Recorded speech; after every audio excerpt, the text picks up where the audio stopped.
Hello दोस्तों, कैसे आप लोग। मैं उम्मीद करता हूँ आप अच्छे होंगे और आपका पढ़ाई अच्छा चल रहा होगा। चलिए आज की इस वीडियो में हम लोग बात करेंगे सीआरएम का। आपका टेस्ट नंबर आज 7 है। इससे अगर पीछे का आप नहीं लगाए हैं तो आपको प्लेलिस्ट में मिल जाएगा, लगा लीजिएगा।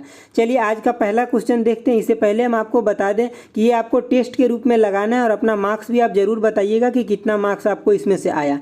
हम सभी क्वेश्चन के बाद आपको 2 से 3 सेकेंड का टाइम देंगे, उसमें आपको अपना आंसर सेलेक्ट कर लेना है, उसके बाद मेरा आंसर देखना है। ठीक है, तो चलिए देखते हैं आज का पहला क्वेश्चन क्या है। पहला क्वेश्चन है आपका कि in which of the following stage of a product life cycle a company reduce sale promotion to take advantage of heavy consumer demand.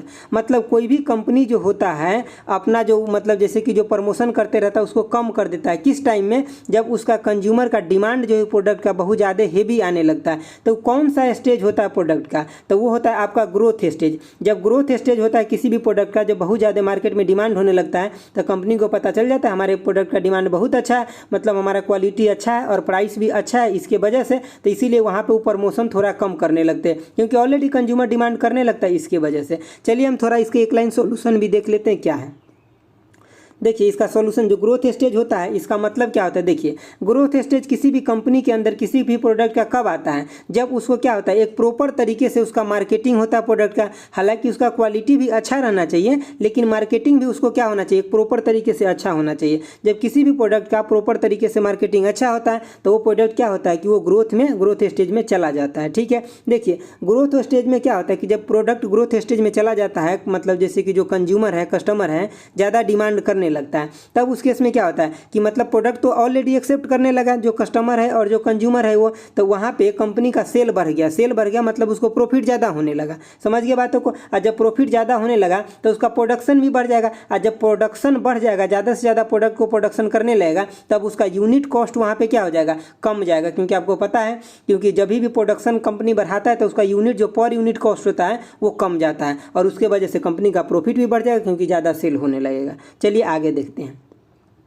देखिए आपका दूसरा नंबर क्वेश्चन क्या है। दूसरा नंबर क्वेश्चन क्या रहा है, देखिए पहले आपको खुद से बनाना है, ऐसा नहीं कि डायरेक्ट आप आंसर मत देखिएगा। देखिए दूसरा नंबर क्वेश्चन है कि विच of the following consumer buying behaviour involve less effort of while making a purchase decision. देखिए मतलब जैसे कि बहुत सारे ऐसे प्रोडक्ट होता है कि आप अगर खरीदने जाते हैं तो बहुत ज़्यादा डिसीजन लेते हैं कि ले या नहीं ले, 2-4 लोग से पूछते हैं, उसके बाद दोस्त से पूछते हैं, फिर नेट पर सर्च करते हैं, तो वो तो हो गया कि जिसमें आप बहुत ज़्यादा इफर्ट लगाते हैं डिसीजन लेने के लिए, खरीदने के लिए। लेकिन कुछ ऐसा भी प्रोडक्ट होता है जिसमें आपको कोई भी इफर्ट नहीं लगाते, डायरेक्ट जाते हैं दुकान पर ले लेते हैं। जैसे कि आपका जो जनरल मतलब डेली वे का जो सामान होता है उसको क्या करते हैं कि आप डायरेक्ट ले लेते हैं, उसमें बहुत ज़्यादा इफर्ट नहीं लगाते सोचने समझने में, तो क्या हो जाएगा, यानी कि जो आपका रूटीन जो बाइन है, रूटीन बाइन का मतलब जो आप डेली बेसिस में लेते हैं, जैसे कि आपका खाने का सामान हो गया, कपड़ा हो गया, छोटा मोटा जो सामान हो गया, जैसे टूथपेस्ट हो गया, नमक हो गया, बिस्किट हो गया, इस समय आप बहुत ज़्यादा इफर्ट नहीं लगाते सोचने का, मतलब डायरेक्ट आप ले लेते हैं जो किराना दुकान से जो आप सामान लेते हैं। समझ गया बातों को? चलिए आगे देखते हैं। देखिए आपका तीसरा नंबर क्वेश्चन क्या कर रहा है। तीसरा नंबर आपका क्वेश्चन है कि in CRM QCI model stand for, मतलब क्यूसीआई मॉडल का आपको फुल फॉर्म पूछा जा रहा है, लेकिन आपको सिर्फ फुल फॉर्म याद नहीं रखना है, फुल फॉर्म के साथ साथ इसका एक्स्ट्रा फैक्ट है, हम पीछे वाले वीडियो में बताए थे और थोड़ा सा आज भी बता देंगे। देखिए इसका क्या हो जाएगा फुल फॉर्म, तो क्वालिटी कॉम्पिटिटिव इंडेक्स इसका फुल फॉर्म हो जाएगा, तो ये आपको याद रखना है। और इसके अलावा थोड़ा सा और आप क्या याद रखिएगा ये मैं बताता हूँ। देखिए इसके अलावा आपको ये चीज़ें भी याद रखना है कि जो ये क्वालिटी मतलब ये जो QCI मॉडल जो है, मतलब क्वालिटी कॉम्पिटिटिव इंडेक्स मॉडल, इसमें क्या होता है ना कि CRM मॉडल जैसे कि जो कस्टमर मैनेजमेंट मॉडल होता है ना उसको ज़्यादा ध्यान रखा जाता है, मतलब मैनेजमेंट पे ज़्यादा ध्यान रखा जाता है रेदर देन क्या, तो जो कस्टमर रिलेशन मैनेजमेंट जो मॉडल है, मतलब कस्टमर रिलेशन जो मॉडल है ना उससे ज़्यादा ध्यान किस पे रखा जाता है, मैनेजमेंट मॉडल पे। समझ गए बातों को? देखिए इसमें मैनेजमेंट मॉडल पे ज़्यादा फोकस किया जाता है, किसके कंपेयर में, तो जो आपका जो कस्टमर रिलेशन मॉडल है उसके कंपेयर में। क्योंकि यहाँ इस मतलब इस मॉडल के अंदर ये होता है कि ये इनको कहना है कि अगर हम कंपनी के अंदर सभी चीज़ को अगर अच्छे से मैनेज करें, अगर मतलब कस्टमर तक अच्छे से डिलीवर करें प्रोडक्ट को, तो कस्टमर खुद ब खुद हमसे रिलेशन बना लेगा। और होता भी यही चीज़ है, जब आपको कोई कंपनी अच्छा प्रोडक्ट देता है तो आप खुद क्या करते हैं, उसके साथ रिलेशन बना लेते हैं। अगला देखिए क्या करा CRM। तो CRM के बारे में तो हम आपको पहले बता चुके, यहाँ ज़्यादा बताने की बात नहीं। क्या होता है कि मतलब किसी भी कंपनी और कस्टमर के बीच में क्या रखता है कि मतलब एक इंटरेक्शन रखता है, मतलब एक पॉजिटिव इंटरेक्शन रखता है, जिसकी वजह से क्या होता है कि उसका एक एग्जिस्टिंग कस्टमर है वो भी बना रहता है और पोटेंशियल कस्टमर को भी आने का चांस रहता है पूरा। देखिए आगे क्या लिखा है कि QCI model represent the various activity that organization need to perform. क्या परफॉर्म करने के लिए? QCI मॉडल में क्या होता है कि बहुत सारा एक्टिविटी होता है जो कोई भी मतलब कंपनी या ऑर्गेनाइजेशन है उसको मतलब क्या जो कस्टमर के एक्वाइजेशन और रिटेंशन करने में ये मदद करता है। क्योंकि जब किसी कंपनी के पास कस्टमर रहेगा तब ये ना जाकर, या कस्टमर रहेगा कस्टमर रुकेगा तब ये ना उसको बेनिफिट होगा। अगला देखिए पॉइंट क्या करा, इन दिस मॉडल फोकस, मतलब किस पे फोकस किया जाता है? कस्टमर पे बहुत ज़्यादा फोकस किया जाता है। और कस्टमर के किस बात पे? तो एक्वाइजेशन, रिटेंशन और पेनिट्रेशन, इन सब बातों पे बहुत ज़्यादा मतलब QCI मॉडल है, इसमें फोकस किया जाता है कस्टमर पे। चलिए अगला क्वेश्चन देखते हैं।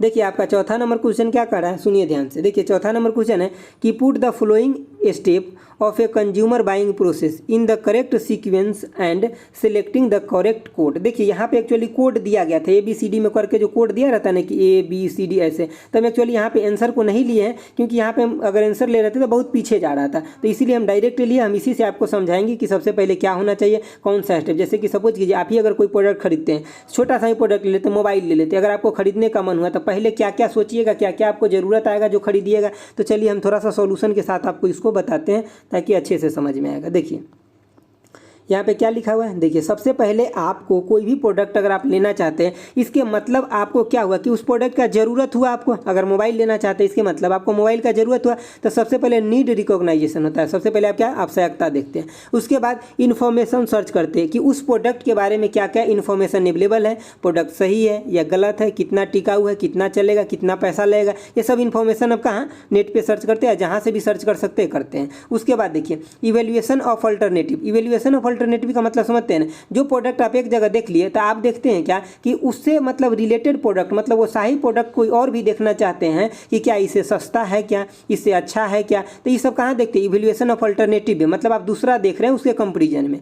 देखिए अगला पॉइंट क्या है कि परचेज डिसीजन। अब आप क्या करते हैं ना कि परचेज का डिसीजन ले लेते कि हमको खरीदना है। जब अल्टरनेटिव आप चेक कर लिए तो कोई तो एक आप सेलेक्ट कर लिए, तो मतलब परचेज डिसीजन ले लिए। उसके बाद क्या देखते हैं सबसे लास्ट में कि post purchase evaluation. Post purchase evaluation का मतलब है कि जैसे कि आपका दोस्त या आप कोई भी इससे रिलेवेंट सामान पहले खरीदे हुए हैं तो उससे इसको कंपेयर करते हैं कि क्या उसमें क्या था, इसमें क्या है। जैसे कि आप मोबाइल ही खरीदते हैं तो पीछे वाला मोबाइल से तुरंत आप कंपेयर कर लेते हैं कि हमारे उसमें 16 GB रैम था, हमें इसमें 32 GB मिल रहा है, हमें उसमें डाटा मतलब जल्दी मतलब फुल हो जाता था, इसमें मतलब ज़्यादा समय तक चलेगा। तो मतलब बहुत कुछ को आप क्या कर लेते हैं, कंपेयर कर लेते। तो सबसे लास्ट में क्या होता है, सबसे लास्ट स्टेप जो होता है किसी भी चीज़ को खरीदने का, तो वो पोस्ट परचेजिंग इवेल्युएशन होता है। मतलब आप सबसे लास्ट में उसको कंपैरिजन करते हैं। तो चलिए अब हम लोग आंसर देख लेते हैं कि क्या है। देखिए तो आंसर क्या हो जाएगा, सबसे पहले में क्या आ जाएगा कि आपको नीड होगा, तो एक नंबर पे ये नीड आ जाएगा। दूसरा नंबर पर क्या देखें कि इन्फॉर्मेशन को सर्च कीजिएगा, ठीक है। तीसरा नंबर पे आप क्या देखें कि उसको इवेल्युएशन कीजिएगा, अल्टरनेटिव मतलब कोई और प्रोडक्ट से उसको क्या कीजिएगा कि मतलब को रिलेट कीजिएगा। उसके बाद क्या कीजिएगा, डिसीजन कीजिएगा, तो 4 नंबर में डिसीजन। और सबसे लास्ट में क्या होगा, तो पोस्ट परचेज इवेल्युएशन होगा, मतलब 5 में हो जाएगा। तो इसी तरह से आपका ऑप्शन दिया था सजा के, जैसे कि पहले 3 होता, उसके बाद क्या मतलब पहले ए हो जाता, ठीक है, एक मतलब नहीं ए नहीं, पहले बी मतलब ये हो जाता, जैसे कैसे बी दिया होता, उसके बाद 2 नंबर पे कौन है तो डी हो जाता, ठीक है। और डी के बाद 3 नंबर पे कौन है तो ए हो जाता, ऐसे हो जाता। उसके बाद क्या बच गया तो आपका 4, तो ये सी हो जाता। उसके बाद कौन हो जाता, ई हो जाता। समझ गए बातों को। तो इस तरह से जो आपका कोड दिया रहता ये चीज़ें सही हो जाता। तो समझ गए दोस्तों, मैं आपको विश्वास दिलाता हूँ एक बात, मैं जितना क्वेश्चन लेकर के आ रहा हूँ ना, इससे रिलेटेड जितना अच्छा पॉइंट हो सकता है हम सिर्फ आपको वो दे रहे हैं जो आप पढ़िए कम और क्वेश्चन बनाइए ज़्यादा। समझ गए बातों को कि मतलब एक कम पढ़ करके एग्जाम में ज़्यादा से ज़्यादा क्वेश्चन कैसे बना पाइएगा CRM में, ये हमारा फोकस है हर वीडियो का। समझ गए बातों को। और मैं आपको विश्वास दिलाता हूं जितना मैं क्वेश्चन लेकर आता हूं उसके माध्यम से आपके CRM के अंदर जितना भी अच्छा क्वेश्चन बन सकता है ना, वो सब कवर कर देंगे 100%। समझ गए, लेकिन आपको भरोसा तो करना पड़ेगा।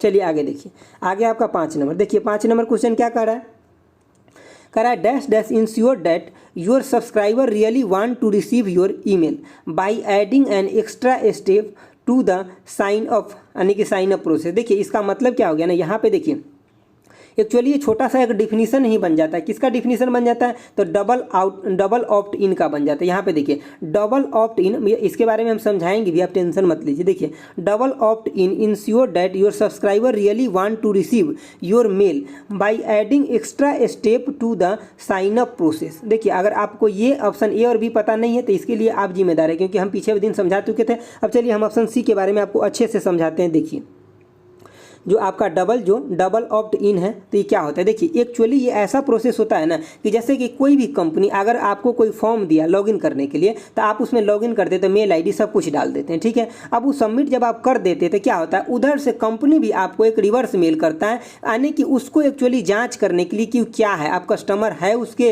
रियली में है या फेक है, उन चीज़ों को जाँच करने के लिए। अब जब वो पुष्टि कर लेता है ना, तो उसके बाद वो अपने लिस्ट में आपको शामिल कर लेता है, जहाँ से उसको बार बार मेल भेजना हो किसी भी चीज के रिगार्डिंग। समझ गए बातों को? तो देखिए हम यहाँ हिंदी में एक लाइन क्या लिखे कि यह एक मेल सूची में नए संपर्क जोड़ने का क्या प्रणाली है। मेल सूची में क्या करता है, मतलब एक सूची में जो उसके पास एक सूची बना हुआ है जिसमें आप मतलब अच्छे कस्टमर का या मतलब बिना फॉल्स जो मतलब विदाउट फॉल्स जो मतलब अच्छा मेल है उसको कलेक्ट करता है, उस सूची में आपको ऐड करता है। यहाँ पे देखिए it is a system for adding new contact to the email list. मतलब क्या है, एक सिस्टम है जो कि न्यू कॉन्टेक्ट को कहाँ ऐड करता है, सिस्टम मतलब ईमेल लिस्ट में। That involve collecting the email address through the sign up form. ये कहाँ से आपका ईमेल एड्रेस कलेक्ट किया, तो जब आप साइन अप करते हैं फॉर्म को वहाँ से कलेक्ट करता है। उसके बाद and sending a confirmation mail to that address और to validate the contract information before the adding the list. मतलब कह रहा है कि आपके पास एक कन्फर्मेशन मेल भी भेजता है, वो किस लिए, क्योंकि वो चेक करता है ये वैलिड है या नहीं है। कब, तो वो लिस्ट में मतलब वो अपने लिस्ट में शामिल करने से पहले। तो यही क्या होता है, तो ये होता है डबल ऑप्ट इन होता है। समझ गए बातों को? चलिए अच्छे से समझ गए। चलिए देखिए अब अगला क्वेश्चन क्या। देखिए अगर इसमें आपको ऑप्शन ए और बी पता नहीं तो आप पीछे वाला वीडियो देखिए, हम बहुत अच्छे से वहाँ समझा रखे। तो यहाँ आपका टाइम खराब होता है, इसलिए मैं लेकर नहीं आया हूँ। चलिए अगला देखिए। अगला 6 नंबर क्वेश्चन देखिए क्या कह रहा है post purchase evaluation under the consumer buying process attempt to measure the degree of which of the following. तो देखिए इसका आंसर क्या हो जाएगा, आपको पता चल गया। चलिए मैं बताता हूँ। इसमें हो जाएगा आपका कस्टमर सेटिस्फेक्शन विथ प्रोडक्ट। देखिए कोई भी कस्टमर है वो सबसे पहले क्या करेगा, कोई भी प्रोडक्ट के साथ मतलब क्या करेगा कि सेटिस्फाइड होगा, तब ये क्या होगा, कंपनी को बेनिफिट होगा, अदरवाइज तो कोई बेनिफिट नहीं होगा। तो यहाँ से हम इन चीज़ों को कैसे मेजर करते हैं, जो हम पहले प्रोडक्ट कोई कंपनी बेच चुका है उसको मेजर कैसे किया जाए, तो उसको मेजर करता है जिस कस्टमर के हाथ एक कंपनी सामान बेचा है उस कस्टमर को एक्चुअली एक फीडबैक फॉर्म देता है, और उस फीडबैक में अगर अच्छा भरता है, फीडबैक अच्छा देता है, मतलब कोई भी जो कंज्यूमर है या कस्टमर है वो, तो इसका मतलब क्या हो गया कि कंपनी का जो प्रोडक्ट है वो अच्छा है। मतलब उससे क्या है कि फाइनली रूप से क्या है कि कंज्यूमर जो है या कस्टमर जो है वो क्या है कि सेटिस्फाइड है प्रोडक्ट से। समझ गए बातों को? तो यही क्या होता है पोस्ट परचेज इवेल्युएशन में, जब कोई भी कंपनी अपना पोस्ट परचेज इवेल्युएशन करता है तो इन्हीं चीज़ के ऊपर ध्यान देता है कि मतलब फीडबैक फॉर्म के माध्यम से वो अपना डाटा लेना चाहता है, वो अपने प्रोडक्ट के बारे में जानकारी लेना चाहता है, क्योंकि ये पोस्ट परचेज होगा मतलब अब सामान का यूज कंज्यूमर कर चुका है तो उसके बारे में उसको पूरा अच्छा नॉलेज है। समझ गए बातों को? चलिए आगे देखते हैं 7वां नंबर क्वेश्चन क्या है। देखिए आपका 7वां नंबर क्वेश्चन है, कह रहा है dash is a method of software delivering that allow data to access from any device with a internet connection and a web browser. मतलब ऐसा कौन सा है सॉफ्टवेयर जो क्या करता है, एक्सेस कर लेता है आपको डाटा को आपके डिवाइस से, जब आप इंटरनेट से कनेक्ट करते तब, या आपके वेब ब्राउजर से। तो कौन सा हो जाएगा, तो हम आपको ये बताए हुए हैं पहले। देखिए इसका ऑप्शन हो जाएगा D, software as a service. इसका फुल फॉर्म भी पूछा जाता है तो इसका फुल फॉर्म होता है सास होता है, ठीक है। तो इसका सॉफ्टवेयर एज ए सर्विस हो गया। तो देखिए सॉफ्टवेयर एज ए सर्विस एक मतलब सॉफ्टवेयर है जो डिलीवर क्या करता है, आपके डाटा को एक्सेस कर लेता है। इसका बहुत सारा एप्लीकेशन है, एक बार आप इसको भी देख लीजिए। चलिए मैं दिखाता हूं आपको। देखिए इसका जो एप्लीकेशन है ये क्या क्या है, तो देखिए सॉफ्टवेयर एज ए सर्विस आपको फुल फॉर्म के रूप में तो याद रखना ही रखना है, लेकिन देखिए सॉफ्टवेयर एज ए सर्विस है द मेनी बिजनेस एप्लीकेशन। आपको ये पूछा जा सकता है कि सॉफ्टवेयर सर्विस का कौन सा एप्लीकेशन है, तो देखिए इसमें फाइल शेयरिंग हो गया, जब आप एक दूसरे से दोस्त के साथ जब फाइल का शेयरिंग करते हैं तो वो भी सॉफ्टवेयर किसका है, तो ये भी सास का ही है। उसके बाद ईमेल हो गया, जब आप ईमेल पर जाते हैं तो कई बार आपसे पूछता है आपको पासवर्ड सेव करना है, तो ये सब कहाँ सॉफ्टवेयर एज ए सर्विस जो है उसके द्वारा ये सेव हो जाता है। उसके बाद कैलेंडर हो गया, इसी का एप्लीकेशन है, जैसे कि कस्टमर रिटेंशन मैनेजमेंट हो गया, ह्यूमन रिसोर्स हो गया, तो ये सब किसका है, मतलब एप्लीकेशन, ये सब सॉफ्टवेयर एज ए सर्विस का है, मतलब सास का है। चलिए अगला क्वेश्चन देखते हैं। देखिए आपका अगला क्वेश्चन है 8 नंबर। देखिए 8 नंबर, ये क्वेश्चन 8 नंबर क्या कह रहा है which of the following is said to have trigger the buying process when a person normal need such as hunger thirst raise enough to become a drive. तो इसका answer क्या हो जाएगा? तो देखिए क्वेश्चन को आपको जो क्वेश्चन एक बार में नहीं समझ में आता उसको आप जरूर रिपीट कीजिएगा। यहाँ ट्रिगर की बात किया जा रहा है, जब कोई भी पर्सन होता है या कोई भी मतलब कस्टमर होता है, जब वो हंगर होता है, थ्रस्ट होता है, तो उस केस में किस चीज़ का यहाँ पे यूज करता है? तो देखिए वो हो गया आपका जो इंटरनल मतलब स्टिमुली हो गया। इंटरनल स्टिमुली का मतलब हिंदी में क्या होता है कि आंतरिक प्रोत्साहन। उसको अब आंतरिक रूप से जरूरी है, समझिए बातों को ना, किसी भी चीज़ का आंतरिक रूप से जरूरी होना एक इसका मतलब क्या होगा? ये बिल्कुल उसके बारे में भूखा है, बिल्कुल उसके बारे में प्यासा है। और जब बाहरी रूप से होता है तब उसको क्या बोलते हैं कि एक्सटर्नल स्टिमुली बोलते हैं। ठीक है, तो देखिए हम थोड़ा सा इसके बारे में आपको बता देते हैं। देखिए इसके अंदर तो आपको पता चल गया कि जैसे कि कोई भी कस्टमर अंदर से उसको ज़रूरत है, जैसे कि वो हंगर है, थ्रस्ट है उस प्रोडक्ट के बारे में या उस चीज़ों के बारे में या उस सर्विस के बारे में। ठीक है, तो मतलब उसको बोलते हैं हम इंटरनल स्टिमुली बोलते हैं। लेकिन एक्सटर्नल क्या हो गया? बाहरी रूप से क्या होगा कि जैसे भी कोई भी कंपनी अपना ऐड के थ्रू प्रचार करता है, जैसे कि एडवर्टाइजमेंट करता है, प्रमोशन करता है, वर्ड ऑफ जब उसका माउथ होने लगता है, जैसे कि एक कस्टमर जो दूसरे कस्टमर को बताने लगता है, तो उसको हम क्या बोलते हैं? तो उसको बोलते हैं एक्सटर्नल स्टिमुली बोलते हैं। तो ये दोनों आपको याद रखना, समझ गए? इंटरनल का मतलब ये कि एक कस्टमर अपने आप में उसको फील कर रहा है कि हमको लेना ही लेना है, बहुत ज़्यादा जरूरी है। और एक्सटर्नल का मतलब क्या है कि या तो एक दूसरे को कोई बता रहा है या तो कंपनी अपने आप में उसको प्रमोट कर रहा है। समझ गए बातों को? चलिए देखते हैं अगला क्वेश्चन 9 नंबर। देखिए आपका 9 नंबर क्वेश्चन क्या है? कह रहा है one of the major benefits of cross selling. तो मतलब क्रॉस सेलिंग का मेजर बेनिफिट्स क्या होता है? तो इसका आंसर क्या हो जाएगा? आपको पता चल गया? चलिए मैं बताता हूँ। इसका मेजर बेनिफिट होता है कि कस्टमर लाइफ टाइम वैल्यू जो होता है ना, ये बढ़ने लगता है। इसका मेजर बेनिफिट यही है। क्रॉस सेलिंग में हम आपको बताए थे, क्या बताए थे कि जब भी आप कोई एक प्रोडक्ट खरीदने के लिए जाते हैं और जब दुकानदार या कोई बिजनेसमैन या कोई कंपनी आपको उसके साथ दूसरा प्रोडक्ट जो बेचने का कोशिश करता है या बेच लेता है, तो उसी को क्या बोलते हैं? क्रॉस सेलिंग बोलते हैं। समझ गया बातों को? जैसे कि आप एक चीज़ नेट पर खरीदे, ठीक है, जैसे कि आप मोबाइल के ऑर्डर कर रहे हैं ना, तो मोबाइल के साथ साथ वो आपको क्या दिखाने लगेगा? हेडफोन दिखाने लगेगा और उससे जो रिलेवेंट सामान है उसका कवर दिखाने लगेगा। मतलब वो कंपनी क्या कोशिश कर रहा है कि आपके साथ क्रॉस सेलिंग करने का। अगर उस सामान आप खरीद लिए उस इक्विपमेंट के साथ ही, तो उसका क्या हो गया? क्रॉस सेलिंग हो गया। क्रॉस सेलिंग में क्या होता है कि आने की लाइफ टाइम वैल्यू भी बढ़ने लगता है। कैसे कि जैसे कि आपको विश्वास होने लगा कि हम एक चीज़ खरीदे, हमको दूसरा चीज़ और भी दिखा रहा है और हमको ऑफर भी दे रहा है, तो आपको मेनली क्या होता है कि आपका उसके ऊपर विश्वास बनते जाता है। और कस्टमर मतलब लाइफ टाइम वैल्यू का मतलब ये होता है, अगर एक शॉर्ट वर्ड में बोलूँ तो, कि आप अपने पूरे लाइफ के अंदर उस कंपनी को, एक प्रॉपर कंपनी को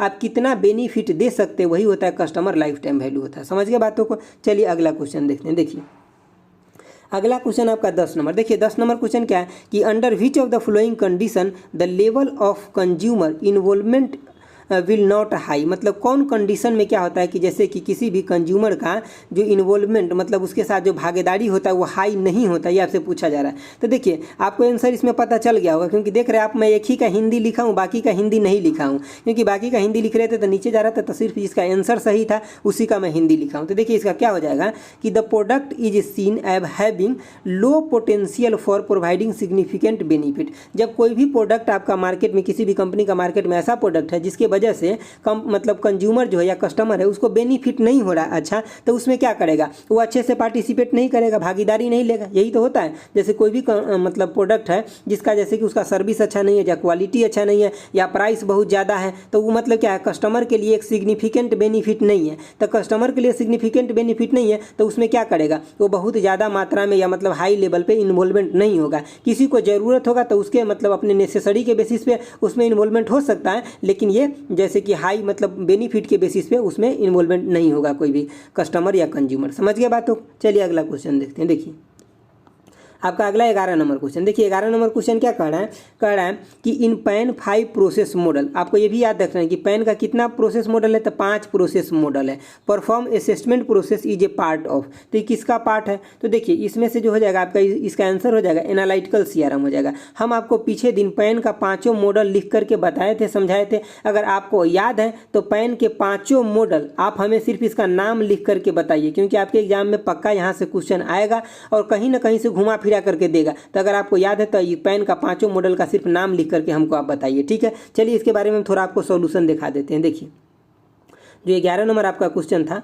वो ये था 10 नंबर आपका हो गया था। चलिए 11 नंबर देखिए। देखिए 11 नंबर में इसका आपका आंसर क्या था कि एनालिटिकल सीआरएम आपका आंसर था। तो देखिए पैन का जो पांचों प्रोसेस मॉडल है ये हेल्प करता है टू इम्प्रूव्ड सीआरएम, मतलब जो सीआरएम है ना कस्टमर रिलेशन मैनेजमेंट, उसको ये हेल्प करता है मतलब इम्प्रूव करने के लिए। ये किस फील्ड में इम्प्रूव करने के लिए? तो जैसे कि एक्वाइजेशन हो गया, रिटेंशन हो गया, retention of customer, acquisition of customer, इसको। और क्या करता है? तो help to maintain the relationship, किसके बीच में? तो कोई भी कंपनी और कस्टमर के बीच में रिलेशनशिप को मैनेज करने में हेल्प करता है। अगला बात क्या है कि it maintain record of interaction with the client and help the organization monitor the sale and marketing. देखिए ये क्या करता है इसके द्वारा कि कोई भी कस्टमर का रिकॉर्ड रखा जाता है। जब रिकॉर्ड रख लेता है कोई भी सॉफ्टवेयर किसी भी मतलब कंज्यूमर का या कस्टमर का, तो उसे क्या होता है ना कि वो ऑर्गेनाइजेशन को जब प्रोवाइड करता है तो ऑर्गेनाइजेशन को पता चल जाता है कि किस प्रोडक्ट को सबसे ज़्यादा सर्च हो रहा है, उसी प्रोडक्ट को उसके पास वो दिखाता है, एडवर्टाइजमेंट दिखाता है या उसका मतलब पीस दिखाता है जो कि वो कस्टमर उससे परचेज कर सके। समझ गए बातों को? चलिए अगला देखते हैं। देखिए अब आपका आगे क्वेश्चन है 12 नंबर, जो आज के लिए लास्ट क्वेश्चन है। देखिए 12 नंबर आपका क्वेश्चन क्या है? The concept of achieving maximum profit through increase consumer satisfaction for raise market share focus on. तो किस पे फोकस करेगा? कोई भी मार्केट का शेयर है वो मैक्सिमम से मैक्सिमम प्रॉफिट कमाने के लिए किस पे फोकस करेगा? तो वो कस्टमर के ऊपर फोकस करेगा और किसी बात पे नहीं। क्योंकि जब वो कस्टमर को फोकस कर लिया, मतलब कस्टमर के वांट्स क्या है, नीड क्या है, ये समझ गया, तो उसका तो अपने आप प्रॉफिट होने लगेगा, क्योंकि वही सेल आप उसको करना है उसके सामने, तो उसको अपने आप वहाँ से प्रॉफिट होने लगेगा। चलिए मैं एक लाइन देख लेता हूँ इसमें क्या है इसका सॉल्यूशन। देखिए यहाँ पे क्या है कि marketing concept is a consumer oriented. देखिए मार्केटिंग जो कंसेप्ट होता है किसके ओरिएंटेड होता है? तो कंज्यूमर के ओरिएंटेड होता है, क्योंकि कंज्यूमर को जब तक आप पहचान नहीं पाइएगा तब तक आप मार्केटिंग कैसे कीजिएगा? द ऑब्जेक्टिव इज टू मतलब अचीव, ऑब्जेक्टिव उसका क्या होता है कि अचीव करना क्या? तो मैक्सिमम प्रॉफिट, ठीक है, maximum profit increase consumer satisfaction. तो देखिए जब कंज्यूमर को या कस्टमर को आप सेटिस्फाइड कीजिएगा उसके बाद ही आप मैक्सिमम प्रॉफिट वहाँ से ले सकते हैं, ताकि वो प्रोडक्ट आपका ज़्यादा से ज़्यादा बाजार में बिक सकेगा। ठीक है, तो दोस्तों आज के लिए यही था और आपका इसका आंसर क्या हो जाएगा? ऑप्शन सी हो जाएगा। अगर आपको अच्छा लगा तो लाइक शेयर और सब्सक्राइब करना बिल्कुल ना भूलिए। आपके लिए मैं बेस्ट इफर्ट दे रहा हूँ, आपका भी थोड़ा फर्ज बनता है वो मेरे लिए करते रहिएगा। ठीक है, तो आज इतना ही रखते हैं। Thanks for watching. Okay bye, जय हिंद दोस्तों।